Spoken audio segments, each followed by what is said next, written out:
जय Hind defence lovers. आज की टॉप हेडलाइंस कुछ इस प्रकार है। अब यूएस ईरान पर करने वाला है ग्राउंड ऑपरेशन। ईरान ने किया यूएस के F-18 को शॉट करने का दावा। भारत पाकिस्तान की तरह दलाल नेशन नहीं है। कश्मीर में ईरान के लिए डोनेशन के नाम पर चल रहा था एक बड़ा स्कैम, और साल भर के अंदर यूएस भारत को सप्लाई करेगा एक्स कैलिबर म्यूनिशन।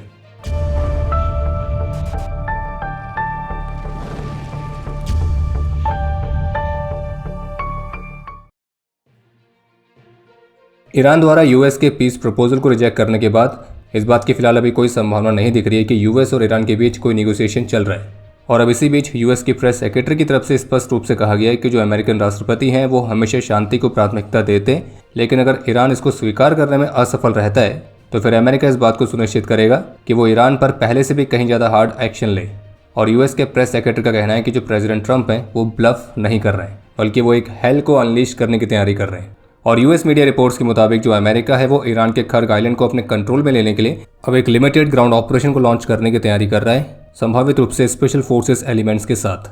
और इन्हीं सब रिपोर्ट्स के बीच अब ऐसी भी रिपोर्ट सामने आई है कि जो ईरान है तो वो भी यूएस के इस ग्राउंड इन्वेजन को काउंटर करने की तैयारी कर रहा है, जिसके तहत ईरान ने इस आइलैंड पर माइंस को बिछाना स्टार्ट कर दिया है और अपनी एडिशनल फोर्सेस को भी ईरान यहाँ पे मूव करा रहा है। CNN की एक रिपोर्ट में अननेम्ड सोर्स को कोट करते हुए सजेस्ट किया गया है कि जो ईरान है तो वो भी यूएस ट्रूप्स को काउंटर करने के लिए ट्रैप्स बिछा रहा है।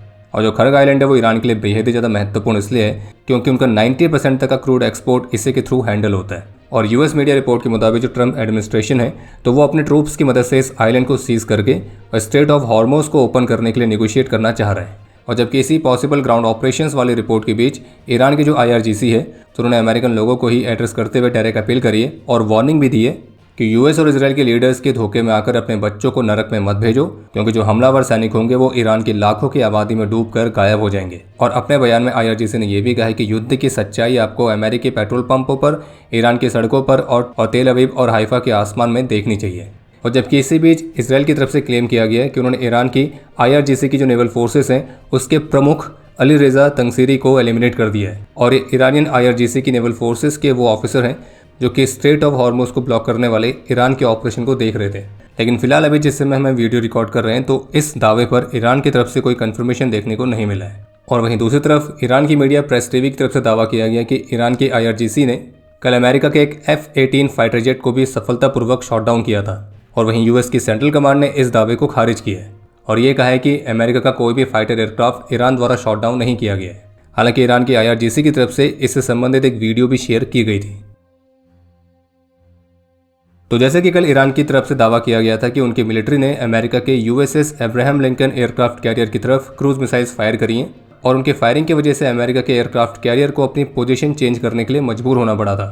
वहीं यूएस की सेंट्रल कमांड का कहना है कि जो USS अब्राहम लिंकन है तो वो ईरान में मिलिट्री टारगेट्स के खिलाफ लगातार फ्लाइट ऑपरेशंस को कंटिन्यू रखे हुए हैं। लेकिन अब प्रेसिडेंट ट्रंप की एक स्टेटमेंट आई है जिसमें वो ये कह रहे हैं कि हम पर हमला हुआ है, ईरान ने हमारे एक बेहद ही महत्वपूर्ण चीज़ पर लगभग 100 मिसाइल्स दागी हैं, लेकिन कुछ कारणों से मैं आपको वो नहीं बताऊंगा कि वो क्या थी, यानी कि हमला कहाँ पर हुआ है, किस पर हुआ है, तो वो यूएस प्रेसिडेंट ने नहीं बताया। और इसी वजह से कुछ रूमर्स और अफवाहें भी चल रही हैं कि शायद यूएस का एयरक्राफ्ट कैरियर हिट हुआ है।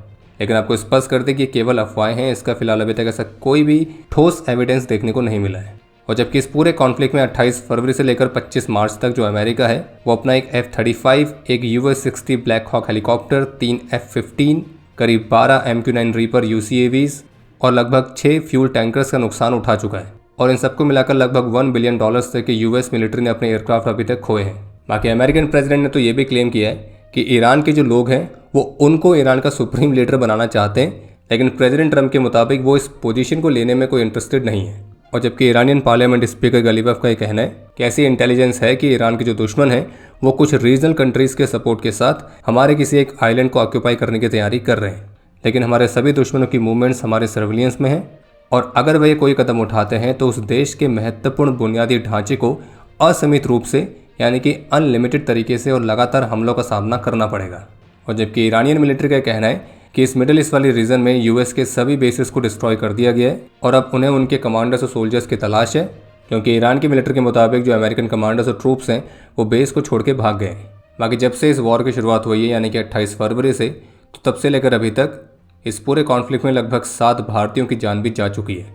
और वहीं Saudi Arabia, Qatar, Kuwait, UAE, Bahrain, Jordan, तो इन देशों ने एक जॉइंट स्टेटमेंट जारी करी है ईरान को लेकर और इराक से कहा है कि वो मिलिशियाज और आर्म्ड ग्रुप्स द्वारा किए जा रहे हमलों को तुरंत रोकने के लिए आवश्यक कदम उठाए। और इस कॉन्फ्लिक्ट को लेकर जर्मनी के जो रक्षा मंत्री हैं उनका एक बयान आया है जिसमें उनका कहना था कि इस कॉन्फ्लिक्ट को शुरू करने से पहले उनसे परामर्श नहीं किया गया था, किसी ने हमसे पहले नहीं पूछा और ये हमारा वॉर नहीं है और इसलिए हम इस वॉर में फंसना नहीं चाहते हैं। और इसी बीच प्रेसिडेंट ट्रंप एक बार फिर से नेटो को क्रिटिसाइज करते हुए दिख रहे हैं कि कैसे इस वेस्ट एशिया वाले वॉर में नेटो उनकी मदद करने के लिए आगे नहीं आ रहा है। और वो ये भी लिख रहे हैं कि अमेरिका को नेटो से कुछ नहीं चाहिए, लेकिन ये मत भूलना कि ये समय का सबसे महत्वपूर्ण मोड़ है। और प्रेसिडेंट ट्रंप की तरफ से भी कंफर्म कर दिया गया है कि वे 14 और 15 मई को चीन के ऑफिशियल विजिट पर रहेंगे।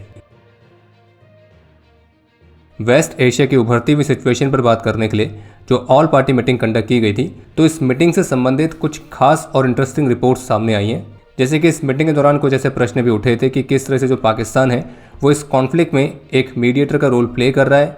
एक ऐसा देश जो कि 26 से 11 के बाद से पूरी तरह से आइसोलेटेड है, जो कि अपने पड़ोस में आतंकवाद का सबसे बड़ा एक्सपोर्टर है, लेकिन फिर भी पाकिस्तान इस कॉन्फ्लिक्ट में एक मीडिएटर की भूमिका निभा रहा है। तो इसका हम पर क्या इम्पैक्ट पड़ता है, क्या ये हमारी डिप्लोमेसी की हार है, और इस तरह के क्वेश्चंस उठाए गए थे। तो मीडिया रिपोर्ट्स में सोर्सेस के हवाले से कहा गया है कि इन प्रश्नों के उत्तर में भारत के जो विदेश मंत्री हैं डॉक्टर एस जयशंकर, तो उनका क्लियरली कहना था कि हम इस मामले में हस्तक्षेप नहीं करेंगे, हम पाकिस्तान की तरह किसी देश के आंतरिक मामलों में दखल नहीं देंगे, हम पाकिस्तान जैसे नहीं हैं और हम दलाल नहीं हैं। उन्होंने इस बात पर जोर देकर यह भी कहा कि पाकिस्तान के अभी जो इन्वॉल्वमेंट है तो उसको बहुत ही अभूतपूर्व नहीं माना जाना चाहिए और पाकिस्तान के जो मध्यस्थता के प्रयास हैं उनको बहुत गंभीरता से नहीं लेना चाहिए, क्योंकि अमेरिका 1981 से ही पाकिस्तान का इस्तेमाल करता आ रहा है। रिपोर्ट में सोर्सेज के हवाले से कहा गया कि उन्होंने कोई स्पष्ट जवाब नहीं दिया, लेकिन उन्होंने एक लंबी ऐतिहासिक विवरण दिया जिसमें उन्होंने बताया कि 1981 से पाकिस्तान कई दशकों से ऐसी गतिविधियों में शामिल रहा है और ये पाकिस्तान के स्वभाव में है। और उन्होंने ये भी बताया कि पाकिस्तान अपनी स्थिति को मजबूत करने के लिए ऐसे मामलों में हस्तक्षेप करने की कोशिश करता है जो हम नहीं करते। हम दूसरे देशों के मामलों में दखल नहीं देते हैं क्योंकि भारत पाकिस्तान की तरह कोई दलाल नेशन नहीं है।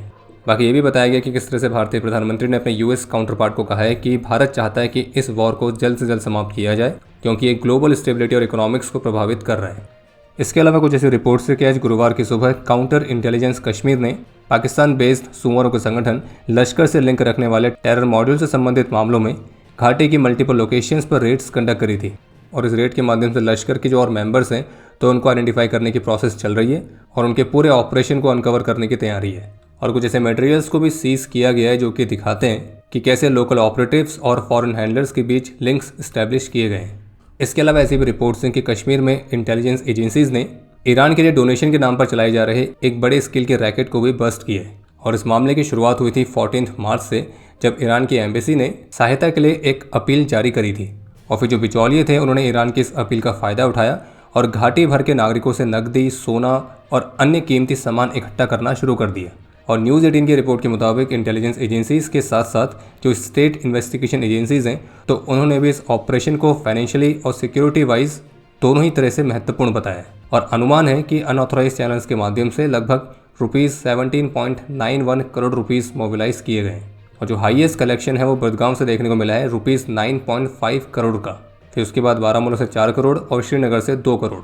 फिर उसके बाद कुलगांव, बंदीपोरा, गंदेरबल, पुलवामा, तो यहाँ से भी एडिशनल अमाउंट्स इकट्ठा किया गया है। और इन्वेस्टिगेटर्स का मानना है कि जो इस स्कैम में शामिल हैं तो उन्होंने लोगों को ये दान देने के लिए राजी करने के लिए उनके इमोशनल और रिलीजियस मैसेजिंग का इस्तेमाल किया और जो अधिकतर इसमें कॉन्ट्रीब्यूटर्स हैं, यानी कि जिन लोगों ने इन बिचौलियों की बातों में आके दान किया है, तो उनमें से अधिकतर की जो आर्थिक स्थिति है वो बहुत कमज़ोर है। और रिपोर्ट में एक ऐसे सिस्टम की ओर भी इशारा किया गया है जिसमें IRGC और सेपरेटिस्ट नेटवर्क से संबंध रखने वाले संदिग्ध व्यक्ति शामिल हैं। और एजेंसीज को चिंता इस बात की कि ईरान की सहायता के नाम पर जो फंड इकट्ठा करवाया गया है तो उस फंड के एक बहुत बड़े हिस्से को क्षेत्र में अपना प्रभाव बनाए रखने के लिए रीडायरेक्ट किया जा रहा है। और पुलिस ने लोगों से आग्रह भी किया है कि इस तरह के कंट्रीब्यूशन करने से पहले जो आपसे अपील कर रहा है उसकी ऑथेंटिसिटी को वेरीफाई जरूर करें, क्योंकि संभावित रूप से आपकी जो मेहनत से कमाया हुआ पैसा है जो कि आप तो अपनी तरफ से किसी अच्छे काम के लिए दे रहे हैं, लेकिन जरूरी नहीं कि वो अच्छे काम में लगे, उसका कुछ गलत इस्तेमाल भी हो सकता है। भारत डायनेमिक्स लिमिटेड ने एडवांस्ड आकाश वेपन सिस्टम के फर्स्ट ऑफ प्रोडक्शन मॉडल को सफलतापूर्वक कंप्लीट कर लिया है, यानी कि जो अपग्रेडेड आकाश वेपन सिस्टम है इसका पहला फुली रेडी वर्जन तैयार हो चुका है जो कि इंडियन आर्म फोर्सेस को सप्लाई किया जाएगा। और इस सिस्टम ने ऑलरेडी अलग अलग एरियल थ्रेट्स के खिलाफ अपनी हाई प्रिसिशन कैपेबिलिटीज को डेमोस्ट्रेट किया है। इसके अलावा एक अपडेट यह है कि नई दिल्ली में जो भारत और अमेरिका के बीच 18th डिफेंस पॉलिसी ग्रुप की मीटिंग कंडक्ट की गई थी। तो इस मीटिंग के दौरान दोनों देशों ने अपने बीच के बायलैटरल डिफेंस कॉपरेशन के कई अलग अलग पहलुओं को रिव्यू किया है। और ANI की रिपोर्ट के मुताबिक इस दौरान अमेरिकन ऑफिशियल्स ने इस बात को भी सुनिश्चित किया है कि जो भारत और अमेरिका के बीच एक्सकैलिबर प्रिसिशन गाइडेड म्यूनिशंस की डील साइन हुई है, तो इस डील के तहत इन वेपन्स की जो सप्लाई है वो 1 साल के अंदर कंप्लीट कर दी जाएगी। और बाकी और भी मिलिट्री हार्डवेयर के को डेवलपमेंट और को प्रोडक्शन पर भी फोकस किया गया है। इसके अलावा एक अपडेट ये है कि कल 25 मार्च को रात को करीब 11:40 पर सस्पेक्टेड आर्म्ड कुकी मिलिटेंट्स ने मणिपुर में भारतीय सेना के एक फॉरवर्ड पोस्ट पर फायर किया था। और जिस क्षेत्र पर फायर किया गया था वहाँ पर भारतीय सेना और CRPF की 58th बटालियन डिप्लॉयड है। फिर जिसके बाद हमारे फोर्सेस की तरफ से भी तुरंत ही जवाबी फायर किया गया और ये जो फायरिंग है लगभग 30 मिनट तक चली थी। फिर इसके बाद 26 मार्च के अर्ली आवर्स पर एक कंबाइंड ऑपरेशन लॉन्च किया गया था, जिसमें भारतीय सेना, CRPF, मणिपुर पुलिस और इंडियन रिजर्व बटालियन शामिल थी। बाकी सिचुएशन को क्लोजली मॉनिटर किया जा रहा है और सिक्योरिटी फोर्सेस हिल एरियाज के सराउंड ऑपरेशंस को कंटिन्यू रखे हुए हैं। और सिविलियन से रिक्वेस्ट की गई है कि अफवाहों पर ध्यान ना दें और कोई भी इन्फॉर्मेशन शेयर करने से पहले उनको ऑथेंटिक चैनल्स के माध्यम से वेरीफाई जरूर करें। वेस्ट एशिया सिचुएशन को लेकर जो एक मिस इन्फॉर्मेशन कैंपेन चल रहा है कि भारत में एनर्जी क्राइसिस शुरू हो गए हैं, LPG की शॉर्टेज है, क्रूड ऑयल की शॉर्टेज है। कुछ में ये भी कहा जा रहा है कि जो भारत का स्ट्रेटेजिक रिजर्व है उसमें केवल 6 दिन का स्टॉक बचा हुआ है। और भी इस तरह के कई मिस इन्फॉर्मेशन कैंपेन चल रहे हैं। तो भारत सरकार ने इन सबको काउंटर करने के लिए क्लैरिफिकेशन जारी करके बताया है कि हमारे पास लगभग 2 महीने की स्टेबल क्रूड ऑयल की सप्लाई उपलब्ध है। अगले 2 महीनों के क्रूड ऑयल की खरीद कंपनियों द्वारा पूरी तरह से बुक कर ली गई है। स्ट्रेट ऑफ हॉर्मुज़ की सिचुएशन के बावजूद भारत दुनिया भर से 41+ सप्लायर से और अधिक क्रूड ऑयल को रिसीव कर रहा है। भारत की जो टोटल रिजर्व कैपेसिटी है वो 74 डेज़ की है और जो एक्चुअल स्टॉक है वो भी 60 डेज़ को आराम से कवर कर सकता है। इसके अलावा LPG की कोई शॉर्टेज नहीं है। लगभग 800,000 मैट्रिक टन्स के LPG कार्गोज को सुनिश्चित किया गया है, जो कि मल्टीपल नेशन से भारत आ रहे हैं। एक पूरे महीने की LPG सप्लाई अरेंज की गई है और हर दिन 50 लाख सिलेंडर्स डिलीवर किए जाते हैं। और हर एक इंडियन रिफाइनरी 100% यूटिलाइजेशन पर रन कर रही है। और ये भी कहा गया कि सिलेंडर की डिमांड जो 89 लाख सिलेंडर्स तक पहुंची थी, जो कि कंज्यूमर द्वारा पैनिक ऑर्डर की वजह से थी, तो वो भी डाउन होकर वापस से 50 लाख सिलेंडर्स में आ गई है। और बाकी एनर्जी क्राइसिस को लेकर भारत में जो मिस इन्फॉर्मेशन फैला रहे हैं तो उनके खिलाफ गवर्नमेंट ने वार्निंग भी जारी करी है कि गलत सूचना फैलाने वालों के खिलाफ सख्त कार्रवाई भी की जाएगी। इसके अलावा भी हाल ही में जो भारत के स्वदेशी नाविक नेविगेशन सिस्टम की एक और सैटेलाइट एटॉमिक क्लॉक के माल फंक्शन की वजह से फेल हो गई थी, जबकि जो नाविक सिस्टम है उसे एक्यूरेट पोजीशन और नेविगेशन सर्विस देने के लिए 4 वर्किंग सैटेलाइट्स पर निर्भर रहना पड़ता है और अब केवल 3 ही सैटेलाइट्स बची हुई हैं। और इस घटना के बाद से चिंता बढ़ गई थी कि हमारी जो नेविगेशन कैपेबिलिटीज़ हैं प्रभावित हो सकती हैं। तो इसी मुद्दे पर लोकसभा को एक रिटर्न रिप्लाई में सूचित करते हुए union minister doctor Jitendra Singh की तरफ से बताया गया कि टोटल नंबर ऑफ नाविक सैटेलाइट्स जो लॉन्च की गई थी वो 11 थी, जिनमें से जो 8 सैटेलाइट्स हैं वो फंक्शनल हैं। इनमें से जो 3 सैटेलाइट्स हैं वो नेविगेशन सिग्नल्स को ब्रॉडकास्ट कर रही हैं और जो बाकी 5 सैटेलाइट्स हैं वो वन वे मैसेजिंग के लिए सिग्नल्स को ब्रॉडकास्ट कर रही है। ये भी कहा गया है कि भारत का जो स्पेस बेस्ड ऑगमेंटेशन सिस्टम गगन है तो वो भी ऑपरेशनल है और एयर नेविगेशन के लिए सर्विसेज प्रोवाइड कर रहा है। और जो डिपार्टमेंट ऑफ स्पेस है वो नाविक सिस्टम के इस्तेमाल को और भी बढ़ाने के प्रयासों में लगा हुआ है ताकि इसे और भी अलग अलग क्रिटिकल इंफ्रास्ट्रक्चर्स में इस्तेमाल किया जा सके, जैसे कि real time train tracking, fishing vessel communication support system, passenger safety के लिए पब्लिक और कॉमर्शियल व्हीकल्स पर लोकेशन सिस्टम और ऐसी अन्य जगहों पर भी। और ये भी कहा गया कि डिपार्टमेंट ऑफ स्पेस नाविक के ऑपरेशनलाइजेशन के लिए लगातार सक्रिय रूप से काम कर रहा है ताकि वो सिक्योर नेविगेशन सर्विसेज प्रोवाइड करता रहे।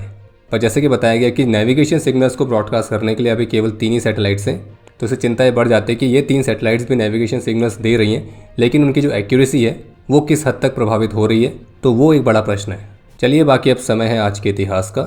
आज के दिन 1999 में जम्मू कश्मीर में अपने अदम्य साहस और वीरता का परिचय देते हुए सूबेदार साहिब सिंह वीर गति को प्राप्त हुए थे।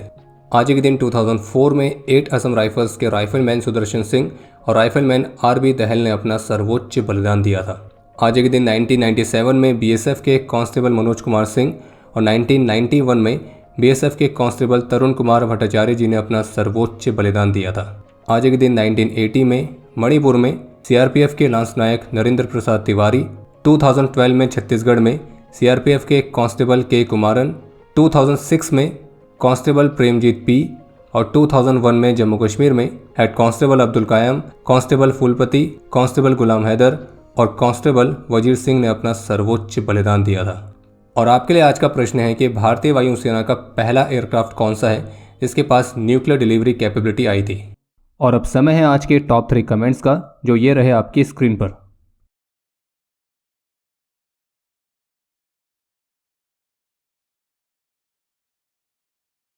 उम्मीद है आपको आज का एपिसोड पसंद आया होगा। पसंद आया तो वीडियो को लाइक करना ना भूलें। आपके कोई भी सुझाव या सवाल हो तो उसके लिए कमेंट सेक्शन ओपन है। और अगर आप डिफेंस रिलेटेड और भी एक्सक्लूसिव कंटेंट में दिलचस्पी रखते हैं तो आज ही प्ले स्टोर से डिफेंस स्क्वाड की सुपर ऐप को डाउनलोड करना ना भूलें। और अगर आप चैनल पर पहली बार आए हैं तो squadron.in पे जाके हमारे नए डिज़ाइंस को भी चेकआउट जरूर करें। बाकी जल्द मिलेंगे नए एपिसोड के साथ। तब तक के लिए जय हिंद, जय भारत।